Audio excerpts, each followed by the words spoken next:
Alright, so let me show you my homemade lock nut tool for the 85 CJ7 Jeep fuel tank lock nut. Alright, so I'm going to reuse the old one because the new one is just a little shorter than what I need. So maybe my tank is different, I don't know. Anyway, I'm going to get that on there, screw it on, start it off by hand because it's plastic.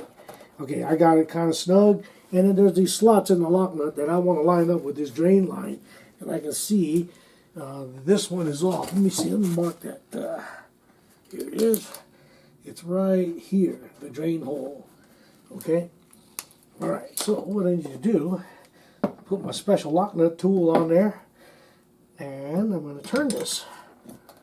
Oh, look how easy. Ooh, ah. Oh, yeah.